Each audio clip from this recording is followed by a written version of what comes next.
Barra de Opinión presenta.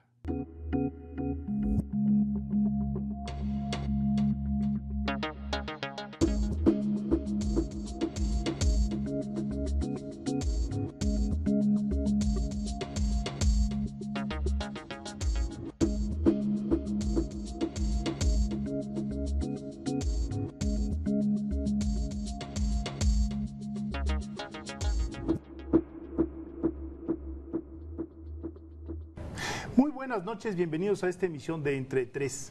La semana pasada, en el primer bloque del programa, hablamos sobre la posibilidad de que no se firmara el acuerdo entre el Legislativo y el Ejecutivo en los Estados Unidos y de que esto provocara una enorme crisis. Pero también hablamos de la posibilidad de que se firmara este acuerdo y que de todas maneras tuviéramos enfrente una terrible crisis. Bueno, pues esto ya de alguna manera ocurrió. El hecho es que el fin de semana se inició con una pésima noticia para los Estados Unidos y para el mundo, y es que la calificadora Standard & Poor's le redujo su calidad en la deuda a los Estados Unidos, la pasó de AAA a AA+, y esto es una cosilla ahí, parece menor, pero eso hizo que los Estados Unidos quedaran calificados por debajo de 18 países y 25 empresas. Su deuda es calificada como menos sólida que la de estas entidades. Y bueno, se podrá usted imaginar, cerramos el fin de semana o iniciamos el fin de semana con la especulación de que iba a haber otro lunes negro, es decir, que esta noticia iba a sacudir pues a todo el mundo, porque de hecho los tenedores de los bonos del gobierno norteamericano pues están regados en todo el mundo, y así fue.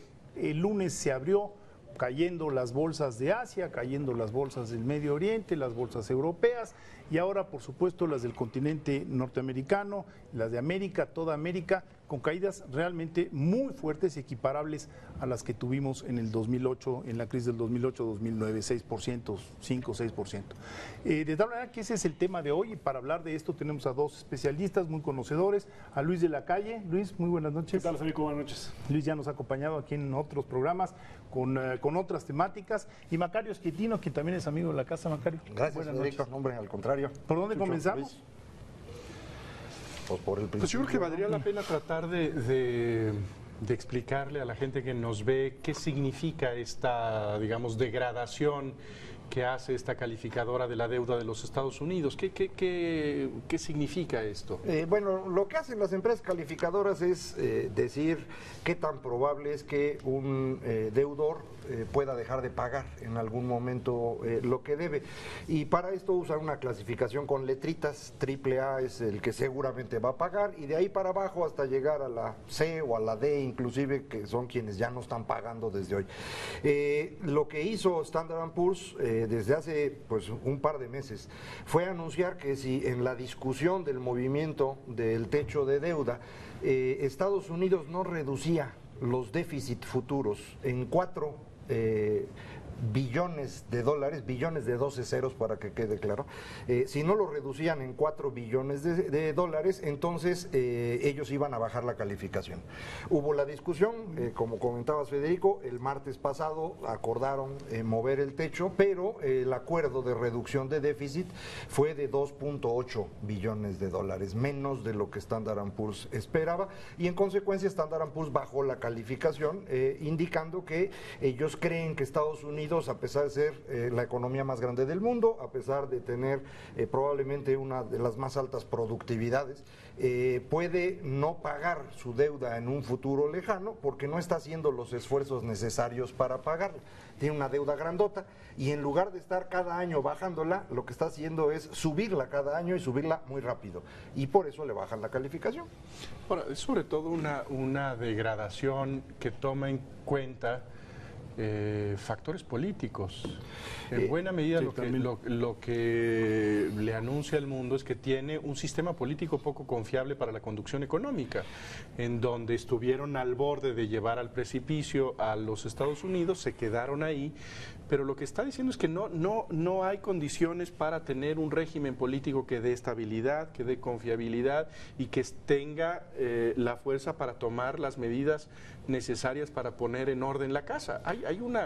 Hay un cuestionamiento a la conducción política. Pues en el fondo es eso, es decir, si no se pudieron poner de acuerdo para reducir el ritmo al que se están endeudando, bueno, pues en el futuro pueden hacer las cosas todavía peor. Y eso es exactamente lo que Standard & Poor's dice, váyanlo arreglando. Esta pequeña reducción en los hechos no significa mucho. Lo que sirve es como una señal de que o empiezan a hacer las cosas mejor o tarde o temprano van a tener problemas verdaderamente serios. O sea, un poco hay que ponerle en contexto. 4 billones de dólares es 4 veces la economía mexicana. Ese es, digamos, el tamaño de ajuste que le están pidiendo de Estados Unidos en un periodo casi de 10 años. O sea, no es de un año al otro, sino digo, es una cantidad importante, pero manejable para los Estados Unidos. O sea, no es una cantidad que la economía de Estados Unidos, que es muy dinámica, muy grande, la más importante del mundo, no pudiera digerir. Pasar de AAA a AA más implica un cambio de la probabilidad que no pagues del 99% de que sí vas a pagar probablemente al 97%. O sea, no están diciendo que Estados Unidos, que sea probable que Estados Unidos no vaya a pagar, sino que lo importante es que esta es la primera vez en la historia que Estados Unidos no tiene calificación AAA. Y esto le ha dolido mucho a Estados Unidos. De hecho, el presidente Obama hoy, en su conferencia de prensa, dijo, yo no sé lo que diga aquella agencia, me recordó un poco a la expresión de Clinton, la señorita esta, como si no supiera cómo se llamara, ¿no? La señorita esta, aquella agencia, si hay una agencia que dice que no somos un país AAA, en realidad nosotros sí somos AAA. Un poco descalificar al... Sí, pero de lo que habla es de un orgullo nacional herido, ¿no? Exacto, un orgullo nacional herido porque a Estados Unidos el hecho de que alguien dude del valor, o sea, los billetes de Estados Unidos tienen el respaldo del Tesoro de Estados Unidos y un poco incluso divino, ¿no? Porque dicen, confiamos en Dios, ¿no? O sea, este es el valor del fiduciario de Estados Unidos que tiene mucho, que es muy alto, y perder esta virginidad, pues es una cosa muy importante. Ahora, esa no es la razón por la que cayeron las bolsas. O sea, las bolsas, y podemos hablar, seguramente al rato hablaremos de la situación económica. Las bolsas reflejan un poco el cambio de expectativas. Sí. No es que la economía de Estados Unidos esté hoy peor, porque el viernes Standard & Poor's haya dicho que en lugar de ser AAA son AA más. De hecho, para reforzar lo que dice Luis, en este momento que cayeron las bolsas, lo que la gente hizo fue ir a comprar los bonos del Tesoro que acaban de bajarles la calificación. De hecho, pasó exactamente al revés. No huyeron de los bonos, se fueron sobre ellos. Votaron a favor, calificadora. En contra de la calificadora, a favor de In God We Trust. El único precio que subió el día de hoy, con las bolsas cayendo 6% en todo el mundo, fue el precio de los bonos del Tesoro de Estados Unidos. ¿Y el oro? ¿Y el oro? Y el oro, sí. Pero el precio de los bonos de Estados Unidos fue exactamente el instrumento que la calificadora había descalificado marginalmente al pasar de 99% de probabilidad que no pague a 97%. Y subieron en todos los para todos los vencimientos, excepto los de muy corto plazo. Ahora, también, digamos, regresando al asunto de por qué caen las bolsas, también es que la señal tiene un efecto indirecto de que probablemente el crecimiento al incrementarse los rendimientos pues no vaya a ser el esperado y entonces hay un encadenamiento, ¿no? Los mercados están leyendo el futuro y el futuro es menos promisorio hoy, de alguna manera, de lo que lo era el jueves o hace una semana cuando tenías la esperanza de que realmente hubiera un acuerdo que atacara el problema de fondo de la deuda, ¿no? Bueno, más o menos, o sea, sí. Porque, o sea, las tasas de interés hoy se comportaron hoy bajan. Bajaron. Hoy bajan porque sube bajaron el precio porque, o sea, al subir el precio del bono sobre Estados Unidos, claro, la tasa de interés baja. Cuando la tasa de interés baja, uno esperaría que la bolsa subiera. Pues no. Y aquí no sucedió así, porque estamos hablando, observando un fenómeno un poco distinto. O sea, no es tanto que se espere una situación económica difícil, que de alguna manera ya se conocía, sino que lo que yo creo que está sucediendo es lo que dijo el doctor Doom, Nouriel Roubini, hace un par de días. Estamos llegando a una situación donde los conejos de la chistera del mago se acabaron. O sea, estamos acercando en un avión, vemos la tormenta que se avecina y llegamos sin instrumentos, sin política monetaria eficaz y sin política fiscal que puedan utilizar para enfrentar la turbulencia económica que se avecina. Entonces un poco es el aceptar que el ajuste que han querido posponer durante un tiempo es probablemente inevitable. Entonces, lo que estamos viendo es... Llegamos como a la hora de la verdad, pues hay que tomar decisiones difíciles y no parece haber nadie dispuesto a tomar esas decisiones. No, estamos aceptando la inevitabilidad de tomar decisiones difíciles que no queremos tomar. Así es. O sea, porque lo que hemos visto en los últimos 2 años, digamos, es tratar de posponer Echarlo para adelante. el ajuste, echarlo para adelante. Justificadamente, por supuesto, en varias ocasiones, injustificadas en algunos, porque no puedes posponerlo para siempre, pero es, digamos, la aceptación del mundo de que el ajuste que viene es inevitable y que llegamos a un momento de ese ajuste con pocos instrumentos para paliarlo. Un poco para que quede más claro esto, Estados Unidos gastó de más durante 10 años, mucho más de lo que estaba produciendo, y esta deuda tan grande que tiene es muy parecida a la situación a la que teníamos en México en 82. Nosotros llegamos a deber en 82 60% del PIB. Estados Unidos hoy debe 100% del PIB, que al comparar la diferencia de desarrollo, ese es justo el límite. En un libro que salió el año pasado, que se llama This Time is Different, Carmen Reinhardt y Kenneth Rogoff hicieron un estudio de 800 años de finanzas, ¿no? Eso sí es largo plazo, y en esos 800 años descubren en dónde los países entran en problemas. Los países civilizados entran en problemas cuando su deuda supera 100% del PIB, y los países no civilizados como nosotros, Brasil, Argentina, entramos en problemas cuando llegamos al 60%. Esos son los límites. Bueno, exactamente eso le ocurre a Estados Unidos con un déficit fiscal muy grande, 10% del PIB. Eso es lo que nosotros tuvimos en 82 o en 86, más o menos. Entonces, lo que tiene que hacer Estados Unidos es un poquito lo que hicimos nosotros en los 80. Echarnos 7 años aguantando vara, aumentando impuestos, reduciendo gasto, empezando a trabajar, puras cosas horribles. Y eso es lo que tiene que hacer Estados Unidos. No lo quieren hacer, quieren aumentar el gasto y a ver si con eso la libran. No la van a librar, van a tener que trabajar. Ahora, si Estados Unidos fuera un país normal, ya lo hubieran pagado. no lo es. Hace mucho que le hubieran atacado al dólar, se hubiera devaluado sensiblemente el dólar y Estados Unidos se hubiera ajustado. Sus tasas de interés hubieran ido a las nubes. Todas las cosas que Estados Unidos nos recomendaba a nosotros, ellos no han querido hacerlas. Subir su tasa de interés, bajar su gasto, arreglar el problema de la deuda. Y ahora van a tener que empezar a hacerlas, pero con una posición de relativa fortaleza, porque ellos tienen la moneda, que es una moneda de reserva, lo que les permite tener mucho más margen que lo que tendría un país como, por ejemplo, el Reino Unido. O sea, David Cameron, que es el primer ministro del Reino Unido, se vio en la obligación, se vio forzado a hacer un programa de ajuste hace año y medio que entró al poder y lo ha estado implementando, porque si no la libra esterlina se hubiera ido a las nubes y hubiera tenido que ajustarse, el mercado se hubiera ajustado.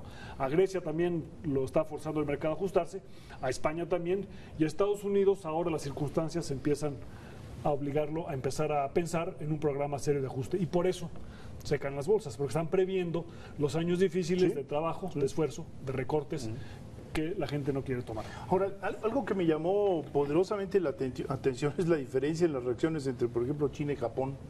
¿No? Japón tuvo una reacción bastante mesurada. Bueno, Japón trae una deuda del 160%, 200% del PIB.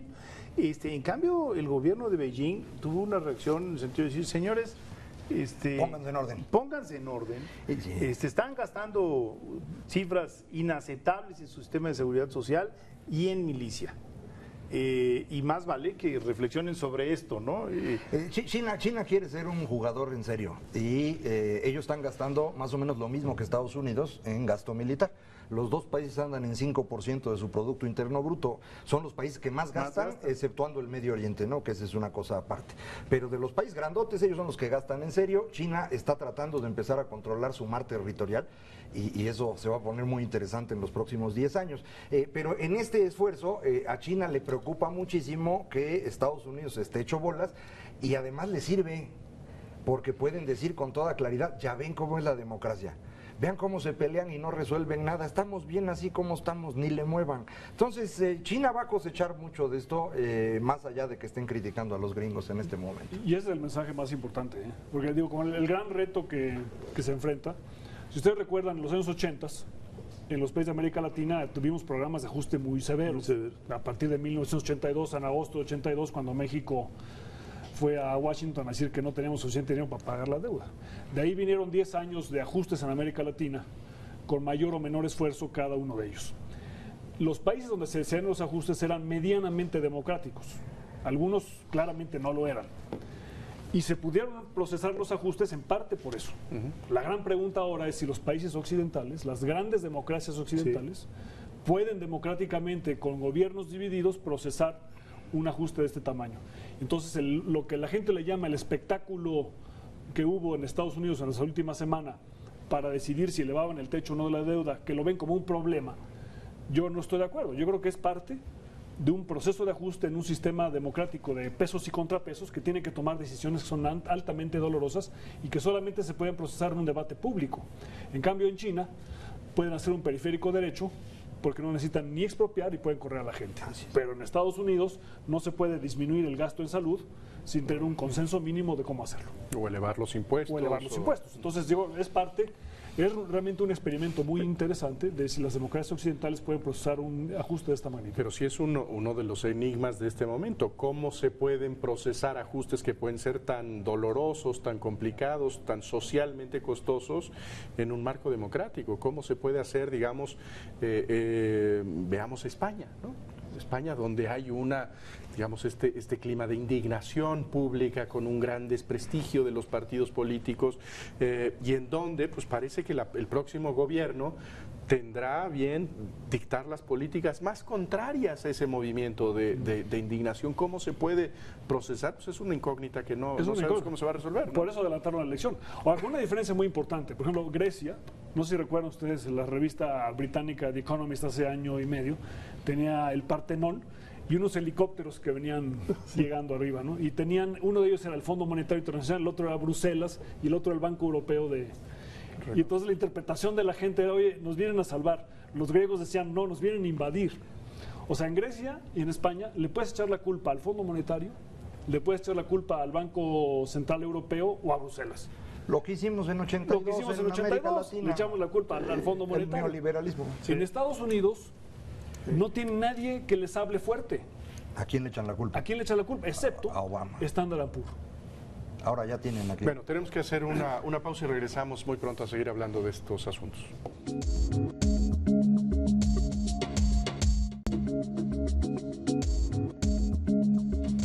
Bueno, seguimos hablando con Luis de la Calle y Marcayo Esquetino sobre la crisis financiera internacional. Y salía un poco a cuento hace un momento esta comparación con los 80s, en donde por varias partes del mundo había emergencias y crisis económicas que eran en general, digamos, señales de que los países subdesarrollados no sabían poner sus casas en orden, no tenían la capacidad de hacer sus cuentas, prever, pagar a tiempo. Ahora lo que tenemos son señales que pues los problemas vienen de aquellos maestros altaneros que nos decían cómo había que comportarse, que vienen de Estados Unidos, que vienen de las grandes economías europeas, incluso en fechas recientes con la alarma de lo que está pasando en Italia, que ya no es una economía pequeñita, digamos, como la griega, como la portuguesa, sino de un tamaño de la que no se le puede echar ahí un anzuelo para rescatar. Europa parece que nos está mandando señales de mayor preocupación de las que vienen de Estados Unidos, ¿no? Incluso yo creo que parte de lo que vimos el día de hoy es producto de los dos fenómenos.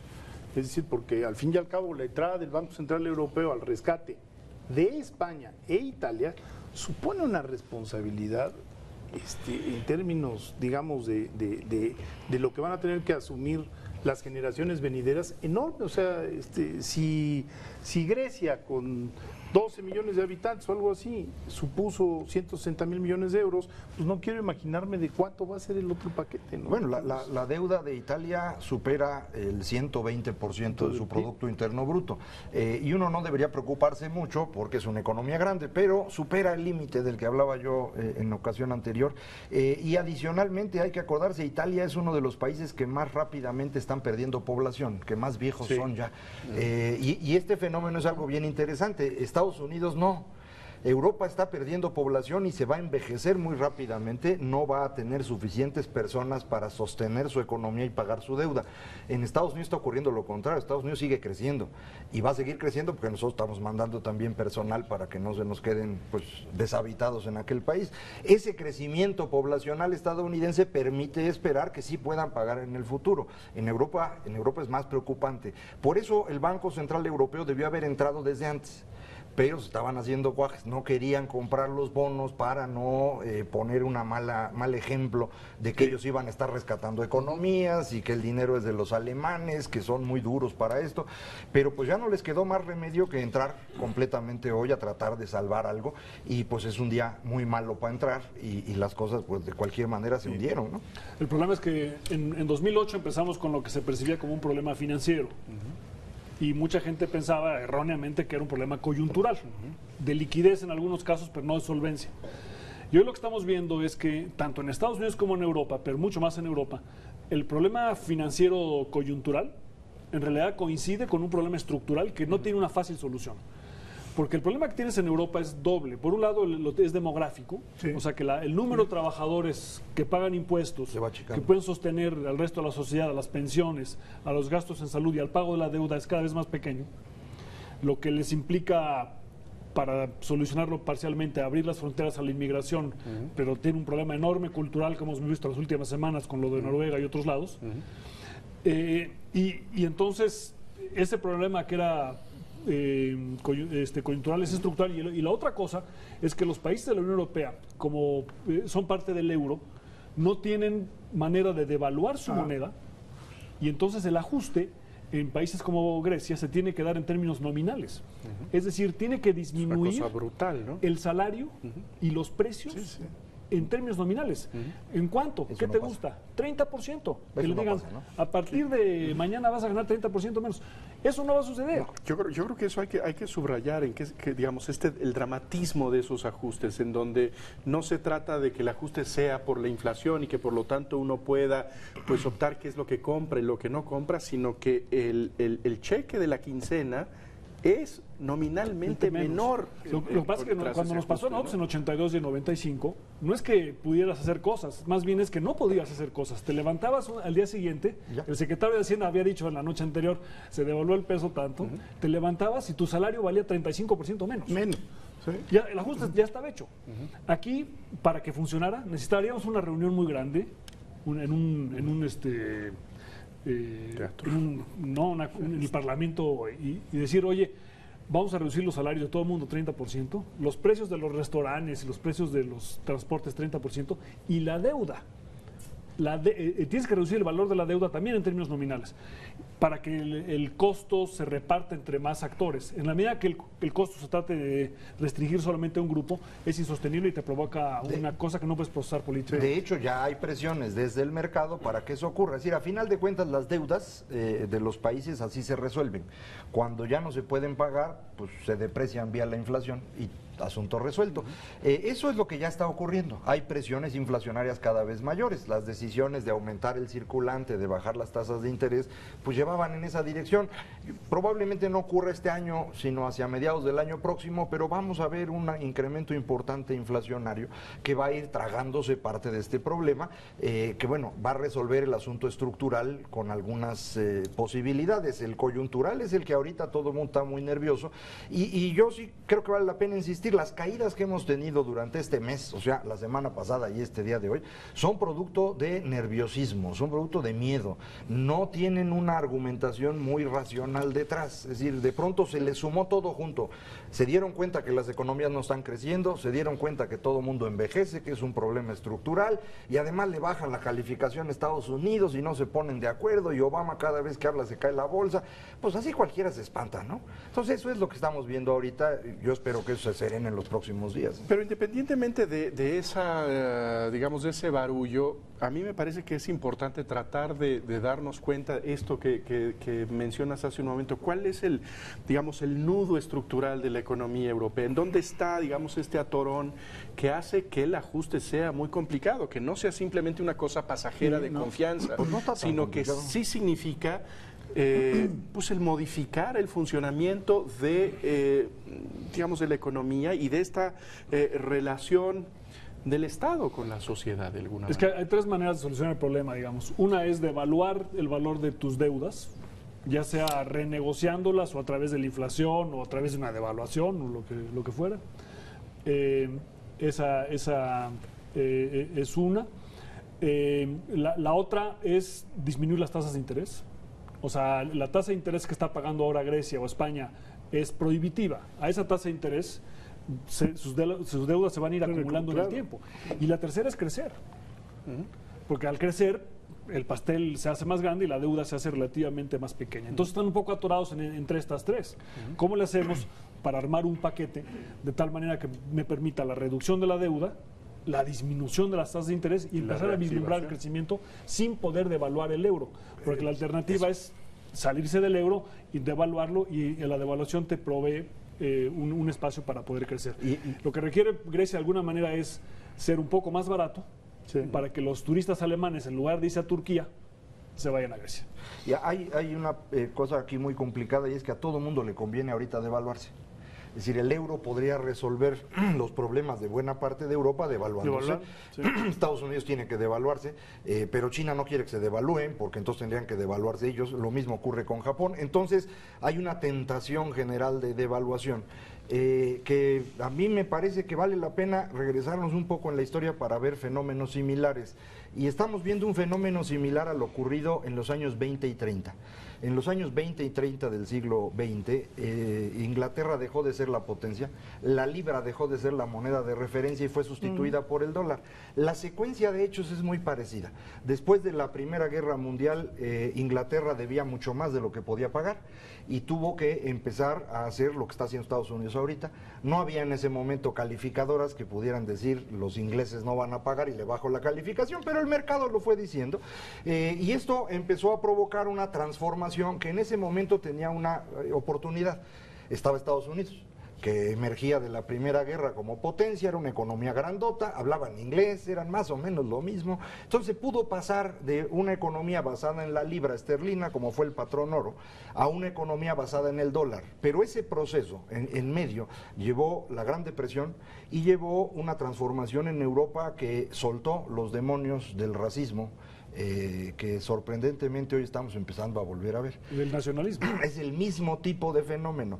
Nuestro problema hoy, lo decía Luis hace un momento, es Estados Unidos no es una economía normal, porque tiene la moneda de referencia, y eso le da un privilegio exorbitante, como decía Giscard d'Estaing, o lo dice el libro ahora de Barry Eichengreen. Este privilegio exorbitante de Estados Unidos se lo quiere quitar China, nomás que China no tiene una moneda que pueda usarse de referencia mundial, porque nadie sabe cómo llevan sus cuentas. No podemos usar el euro porque pues están hechos bolas ellos, no tenemos para dónde movernos.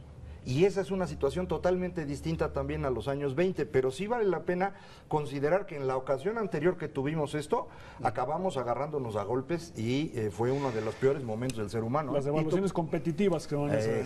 Porque, o sea, la devaluación puede ser una solución para un país. Bueno, y no queda claro que sea solución, pero la tentación de devaluar es muy alta. Pero obviamente no puede ser solución para todos, porque cuando uno se devalúa, el otro se revalúa, ¿no?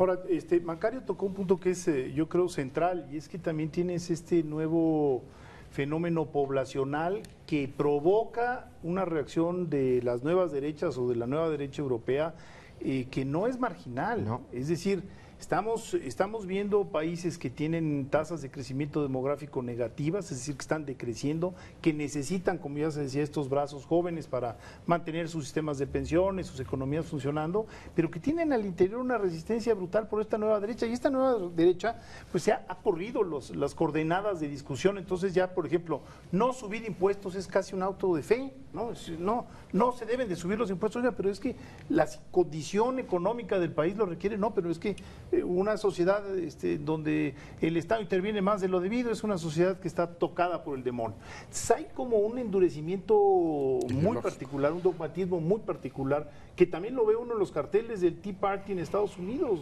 que no le permitieron a Obama estaba arrinconado. Jesús dice, y con toda razón, que Obama fue cediendo, se fue debilitando, no tuvo la agresividad que a lo mejor hubiera podido uno esperar de él. Sin embargo, el hecho concreto es que el margen también es más reducido por estas nuevas derechas, ¿no? Es que es el inicio, en Estados Unidos es el inicio de una larga discusión. Pero mira, había tres cosas en juego en Estados Unidos para poder empezar a arreglar el problema. Una de ellas, subir impuestos, que esa quedó descartada por la extrema derecha. Otra era bajar el gasto social, Sí. y la otra era bajar el gasto militar. Militar. Y en realidad, en los hechos, Obama ganó bastante, porque el gasto social básicamente no se tocó. Y el que se puede tocar si no se ponen de acuerdo es el gasto militar, que puede tener una reducción del 50%. La mitad de la O sea, reducción va a ser... si no alcanzan un arreglo y no se incrementan los impuestos, el que va a sufrir es el gasto militar. Pero Estados Unidos tiene que resolver el problema del gasto social, porque el gasto social, como está hoy en día, es insostenible. Entonces van a tener que encontrar una combinación de estos tres factores. Estados Unidos tampoco puede disminuir el valor de su deuda. O sea, no puede decir ahora voy a pagar nada más la mitad, porque, o sea, Estados Unidos es AA más. Grecia es CCC. Entonces, si Grecia México paga... es doble B. No, México es Triple B. Triple B. Triple B. Triple B. Triple B más. Triple ¿no? B más. Y bueno, México, su deuda, podemos hablar de México al rato, pero México, su deuda va a estar bien calificada. Sí. La clave políticamente es encontrar la repartición del costo para poder hacer el ajuste. Y eso solamente se puede, o en un régimen, digamos, poco democrático, procesar, o en un régimen democrático en el que la repartición sea lo más amplia posible. Pero donde hay flexibilidad política de los que deciden. Pero la flexibilidad... Es decir, sí necesita haber una disposición de negociación. Tiene que ser en una todos los negociación actores, ¿no? donde Sí. todo el mundo conceda una parte. Pero al final del día, si no repartes el costo, no lo vas a poder procesar. Aquí una cosa que me parece que es muy interesante es si Estados Unidos decide disminuir gasto militar, mi referencia a los años 20 y 30 se vuelve todavía más grave, Sí. porque eso fue lo que hizo Inglaterra y eso fue lo que le dio el espacio a Alemania para empezar la Segunda Guerra Mundial. Entonces sí estamos hablando de una situación verdaderamente más complicada de lo que parece en primera instancia. Y yo creo que deberíamos tratar de entender estos fenómenos en una perspectiva más amplia, porque entonces nos permiten ver lo que ocurre, por ejemplo, con el Tea Party. El Tea Party es extraordinariamente parecido al movimiento López Obradorista aquí en México. Ambos son resultados de una crisis financiera que trae un rescate bancario, que entonces hace que la gente esté molesta, y entonces lo que logra un líder es tener a un villano favorito, en nuestro caso es Salinas de Gortari, está fácil, pero el Tea Party tiene un villano favorito que se llama Barack Obama, al cual culpan de todos los problemas y se vuelven personajes que son antisistémicos. Y a lo mejor ya no nos acordamos aquí, pero en 2006, cuando la toma de posesión de Felipe Calderón, pues estuvimos al borde de que esto se nos desbaratara, porque había un grupo de personajes en la Cámara que intentaban que esto no funcionara. El Tea Party es nos bajaron igualito, la calificación. El Tea Party es exactamente lo mismo y están haciendo que la democracia estadounidense se enfrente a un dilema como el que nosotros vivimos en 2006, del que afortunadamente salimos con bien, pero yo no estoy seguro si aquellos pueden administrarlo. No está fácil, ¿eh? No está fácil. Hay una gran diferencia que es que, digamos, una de las cosas notables de este movimiento es que es un movimiento, hasta el momento podría decirse, sin una cabeza clara. Exacto. Hay personajes que son emblemáticos, que son cierta referencia. Pero les podemos mandar a López Obrador, no es un... Esa podría ser... Esa es una solución. Pues sí. No sé si alguna personaje vaya a surgir, digo alguna, perdón, porque estaba yo pensando en Sarah Palin, que había logrado arrancar inicialmente, ahora hay una diputada que también tiene mucha presencia como potencial líder de ese grupo, pero nos estamos moviendo en estas dinámicas que empiezan a ser el borde de la civilización, pero yo creo como que, estuvimos hace yo creo que muchos años. lo que vale la pena registrar es, digamos, la presencia cada vez más visible de actores políticos que juegan, digamos, con cierta ambigüedad y en la frontera de la en civilización, Estados Unidos, ¿no? y en Europa. Europa, ¿no? pues, Yo creo que 25% es derecha extrema, ¿no? Yo creo que hay que Austria. tomar Bueno, nota y de la esto. polarización, El lunes pasado- de la discusión pública, ¿no? Claro. O sea, en Estados Unidos ha habido en los últimos años, y se ve en la televisión, y en la radio, y se lee en los medios, una extremada polarización de los puntos de vista. Entonces todo se ve desde la perspectiva del otro. Y entonces es muy difícil tener una discusión, Razonable. objetiva y razonable, ¿no? Pero al final del día van a tener que encontrar el camino. Y Estados Unidos tiene un problema de finanzas públicas, pero no tiene un problema serio de finanzas públicas. O sea, su pirámide demográfica, como se llama Macario al principio, es suficientemente robusta Sí. para no tener un déficit Gracias a de nosotros, trabajadores. gracias a nosotros. Aunque el INEGI anunció el día de hoy en la mañana que la migración neta en el primer trimestre había sido cero. Sí. Ya no exportamos mexicanos. Cero. Pero ya habíamos colocado 13 millones. Eso hay que sí, contar y se eso reproducen sí. No, más rápido que ellos. Pero los americanos además tienen una tasa de natalidad suficientemente alta para no tener el problema que tiene Europa y no se diga el que tiene Japón, ni el que va a tener China. Que China es muy grave. Estados Unidos, además por la enorme flexibilidad de esa economía y su solidez y las instituciones de excelencia que tiene un problema de mediano plazo. En cambio, la Unión Europea, sobre todo la parte sur de la Unión Europea, tiene un problema estructural de mucho mayor difícil solución. Y ahora, estas instituciones sólidas de Estados Unidos han sido sólidas porque ha habido personajes con altura de miras. Cuando la elección de Al Gore y George Bush quedó prácticamente empatada dependiendo del estado de Florida, donde todo el mundo metía mano en las maquinitas de votación, Gore tuvo la capacidad de decir, está bueno, tú ganaste. Y no hubo que irse a la Suprema Corte, que si se hubieran ido hubiera sido un drama constitucional, porque no tienen nada anotado. Yo no quiero ver en noviembre del año que entra una elección en la cual queden prácticamente empatados alguien del Partido Republicano y Obama, porque entonces a lo mejor no tenemos la misma altura de miras. Yo no creo. Yo creo que el debate que hubo en Estados Unidos en las últimas semanas es precisamente lo que pensaron los fundadores de Estados Unidos, su sistema de división de poderes y de pesos y contrapesos. Y el espectáculo que vimos es parte de este proceso, el inicio del proceso de cómo Estados Unidos va a empezar a pensar cómo debe ajustarse. La solución, por ejemplo, para ellos quizás sea tener un impuesto al valor agregado nacional, pero eso requiere un, digamos, movimiento político de tal magnitud para que políticamente sea procesable. Y sin una discusión pública nunca va a haber la voluntad de hacerlo. Entonces, quizá la única manera en la que Estados Unidos pueda empezar a pensar en soluciones innovadoras y costosas sea precisamente a través de un espectáculo como el que estamos viendo. Y que el Partido Republicano se fortalezca y vaya haciendo chiquito al Tea Party, ¿no? Para que tengas este espacio. Bueno, tenemos que hacer un corte. Vamos a un corte y regresamos a seguir platicando con Macario Schettino y Luis de la Calle.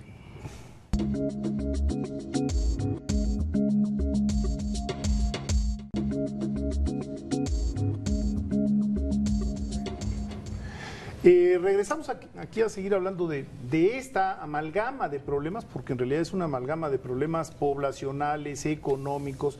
Y Jesús marcó al principio del programa un asunto que es muy interesante, que es también la crisis de liderazgo político. Es decir, estamos viendo a los países más ricos, en teoría a las democracias más estables, a los países más institucionalizados, aquellos que tienen mayor nivel educativo, donde existen más profesionistas por 1000 habitantes, las mejores universidades, el gasto mayoritario en investigación. Son estos países justamente los que, pues como que no vieron venir su realidad, como que no adoptaron las decisiones adecuadas.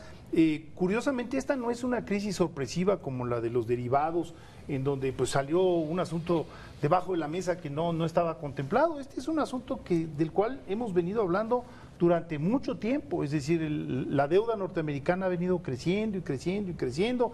El señor George Bush, hijo, tomó la presidencia con un superávit, la dejó con un déficit marcadísimo. Es decir, no hay novedades en la información. Lo de España todo el mundo lo sabía y no se hizo lo necesario. Quizá la única sorpresa donde realmente hubo mentira es en el caso griego, pero el resto de los países pues, tenían estas cifras anunciadas y sin embargo las dirigencias no han tomado las decisiones. ¿Por qué? Porque podían posponerlas. Sí, y son decisiones difíciles. ¿Para qué tomarlas, no? Y es un problema de incentivos. En la medida que tú puedas posponerla, la pospones. Ahora, nosotros ya hemos en América Latina pasado por varios episodios de eso y sabemos que posponerlas en el largo plazo tiene un costo muy alto. Entonces hay un premio, digamos, a portarse bien, que tanto se nos ha criticado. ¿Cómo es que México se porta bien? Bueno, nos portamos bien porque antes nos portábamos mal y nos dolió mucho el ajuste. Entonces, un poco lo que ha sucedido es esto. Y además, cuando se negoció en el Tratado de Maastricht y después el inicio del euro, se habló extensísimamente de esto, del problema que era tener una unión monetaria sin tener una unión en la parte fiscal y las contradicciones internas que podían surgir de tal fenómeno. Entonces, lo que le permitió a países como España o países como Grecia fue endeudarse en plazos y tasas como si fueran Alemania.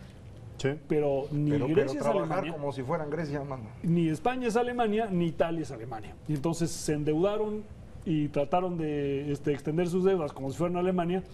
Y se sobreendeudaron y están ahora pagando las consecuencias. Endeudamientos distintos, porque en Grecia se endeudó el gobierno, el sector privado, en España se endeudó sobre todo el sector privado, bueno, y en Italia llevan muchos años. En Italia siempre han hecho una cosa muy... Pero se muy- endeudan consigo mismos. Exacto, es una cosa muy Porque interesante. se endeudan consigo En mismos. Italia es una gran deuda del sector público, que en realidad es ahorro del sector privado. Son ellos los que están endeudados consigo mismos, no es tan Exactamente. serio. Por A eso mí- no había estallado como en Bélgica. Que Sí, Bélgica también. el problema de Italia.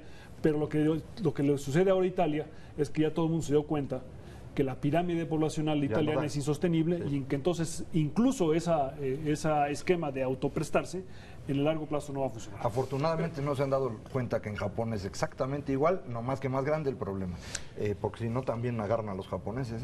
Ahora, habría que ver de qué manera esto va a llegar o está llegando a México. Había ahí ayer una caricatura de Paco Calderón en el periódico Reforma que me parece muy buena imagen, una gran bola de nieve que Una está avalancha. por caer a la casa mexicana y dice el que habita ahí, bueno, nosotros no tenemos problema porque aquí ni nieva, ¿no? Pues va a caer esa bola de nieve. Hay yo creo que tres cosas distintas que vale la pena ver. Uno es el fenómeno ahorita de corto plazo, que todo el mundo está nervioso y las bolsas caen y entonces nos ponemos espantados como si ya mañana viniera una gran recesión.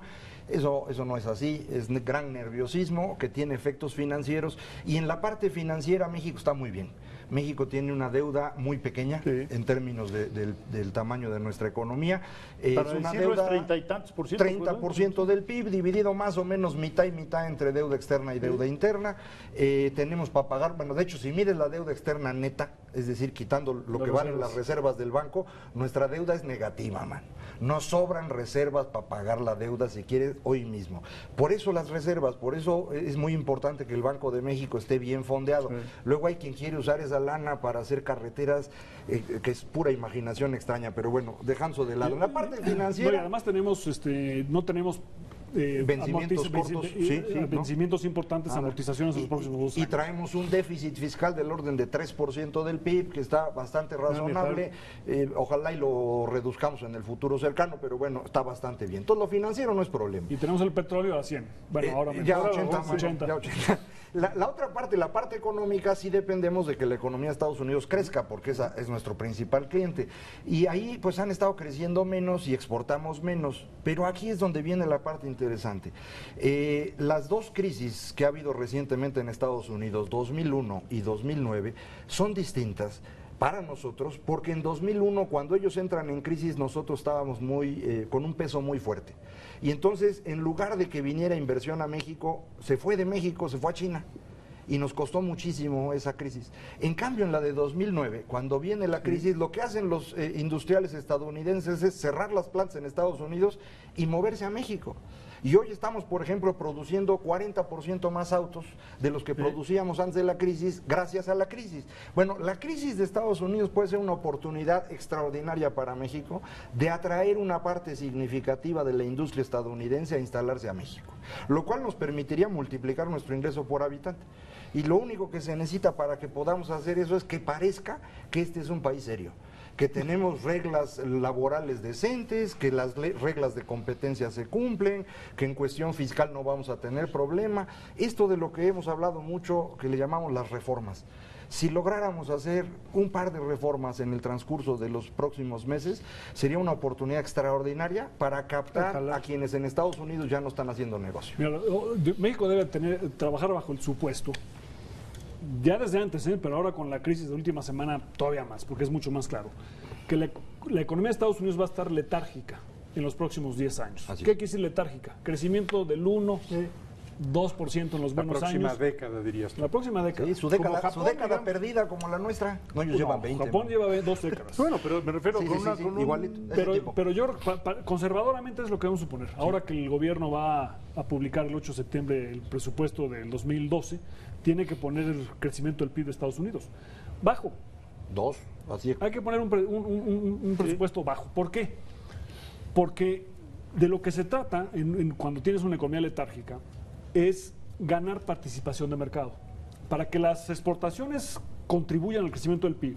Ya no basta que la economía de Estados Unidos crezca porque no va a crecer, sino lo que hay que hacer es necesitamos una rebanada más grande de un pastel menos dinámico. Sí. México tiene ahora el 12.5%, que es muy grande, de las importaciones de Estados Unidos. Prácticamente récord. Es récord, es el más alto en la historia del país. Necesitamos convertir ese 12.5 en 15. O sea, ganar 2.5% porcentuales, pero se los tenemos que quitar a alguien. Ahora, ¿a quién se lo podemos quitar? Le podemos quitar un pedazo a Canadá. Canadá tiene 15. Y al quitárselo a Canadá, se lo estamos también quitando al medio oeste de Estados Unidos, ¿no? A Ohio, Illinois, Indiana, El viejo Pensilvania, Rust el Michigan y Ontario, que es Canadá. Otro pedazo lo tenemos que quitar a China. O sea, China tiene el 17% del mercado de Estados Unidos. Y a lo mejor le podemos quitar un poquito a Alemania, que tiene el 5%.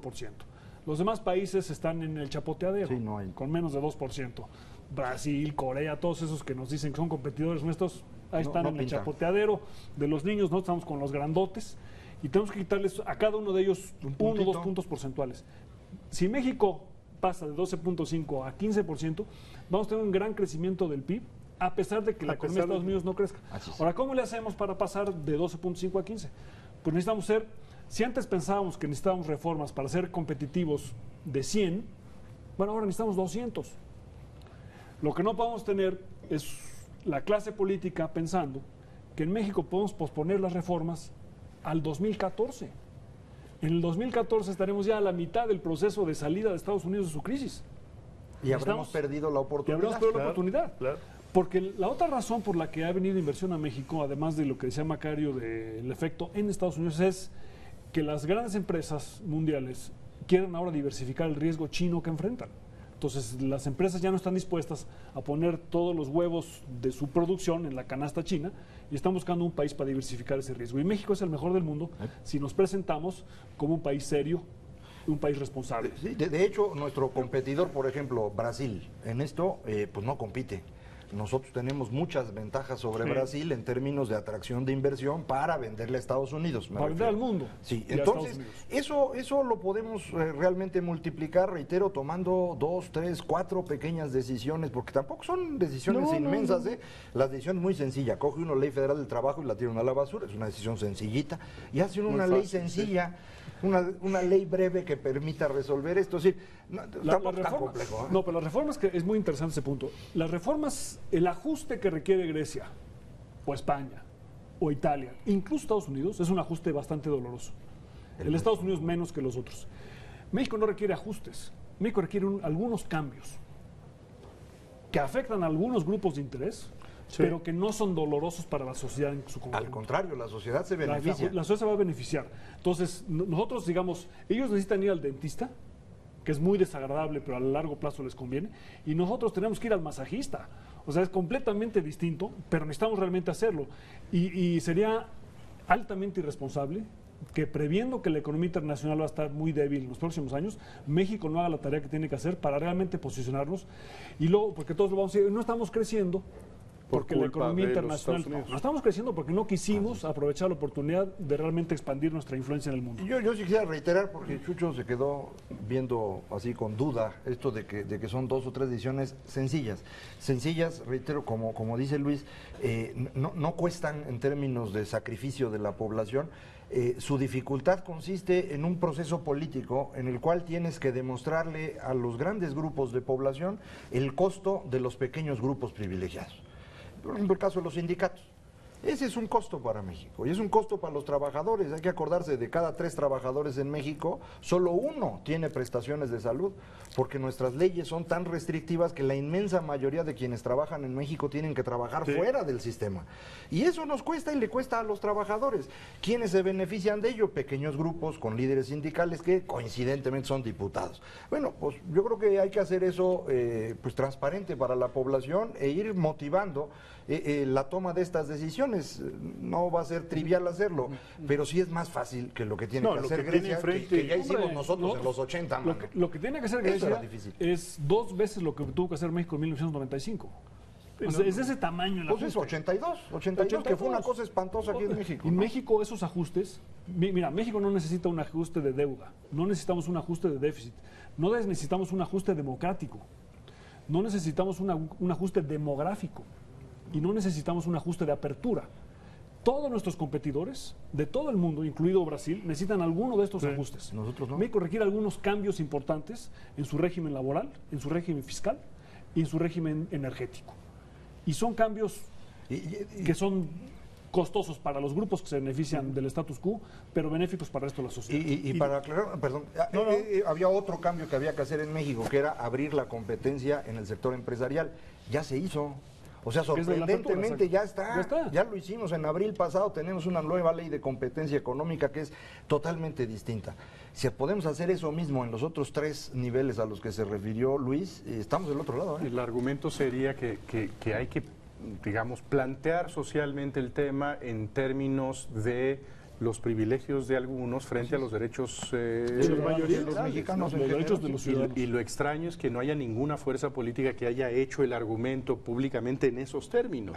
Y sigue habiendo esta idea de la defensa de estos intereses como si fuera parte de nuestra identidad, ¿no? Y nos lleva otra vez al argumento si lo puede hacer bajo un régimen democrático o un régimen autoritario. Y por eso, digo, China está contento, ¿no? Porque dice, oye, estos americanos no pueden hacerlo, pero los Estados Unidos los vas a acabar sorprendiendo, porque el sistema americano, al final del día, va a procesar las reformas de una u otra manera. En México ya tratamos ambas maneras, la autoritaria y ahora estamos tratando la democrática. Con la democrática nos cuesta mucho trabajo y entonces hay una cierta nostalgia. Y estamos pidiendo mayorías automáticas en el Congreso para que las cosas pasen. Sería un gravísimo error. Es un gravísimo error, sí. Bajo el autoritarismo, Uruchurtu construyó el periférico y le salió chueco. Si hubiéramos sido gobernantes ilustrados, si hubiéramos tenido en los años 60 gobernantes ilustrados, el periférico hubiera sido derecho, porque se hubieran respetado los derechos de las mayorías y no de las minorías que hicieron las curvas famosas que tiene nuestro periférico. Y la competitividad requiere que los periféricos y las carreteras salgan derechas. Sí, aunque solo van a salir derechas en la democracia, no en la autoritarismo. Yo creo que en esto tiene toda la razón Luis, algo que es bien importante que podamos discutir públicamente cómo rompemos los privilegios de 2 o 3 grupos que nos están deteniendo, pero que desafortunadamente forman parte de esta cultura nacional, ¿no? El nacionalismo revolucionario sigue vivo dentro de nuestro corazoncito y pues a lo mejor ese resulta ser un ajuste brutal, hay que rompernos el corazón para avanzar. Bueno, ahí lo tienen ustedes, este es un análisis de cómo se ve el mundo después de este fin de semana, después de lo que ocurrió el martes pasado en los Estados Unidos, y cómo México podría aprovechar o desaprovechar esta oportunidad. Macario, mil gracias por haber estado aquí. Gracias, Luis, encantado. Buenas noches. Buenas noches, nos vemos el próximo lunes en Entre Tres. Que descansen.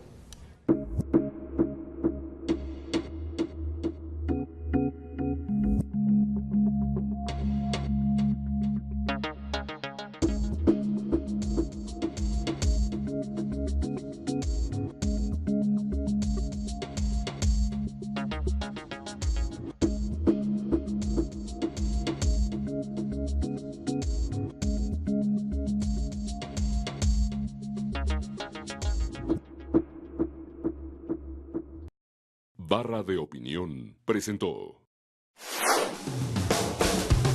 El presidente Barack Obama anunció en días pasados un ajuste de fondo en la estrategia de lucha contra el crimen transnacional. Es importante considerar que se trata del primer ajuste serio en los últimos 15 años. Dentro de los pronunciamientos destaca el considerar al crimen organizado como una amenaza a su seguridad nacional. Esto habrá de traer consecuencias relevantes en la relación con México y sobre todo, y sería de esperar, mayores restricciones y controles en todos los pasos fronterizos. Este aviso implicará también, y hacia el interior de los trabajos de seguridad nacional de los Estados Unidos, una nueva etapa en donde, al menos para Latinoamérica, representará un reto muy importante de coordinación. Es una decisión que tendrá efectos incluso para el resto del continente.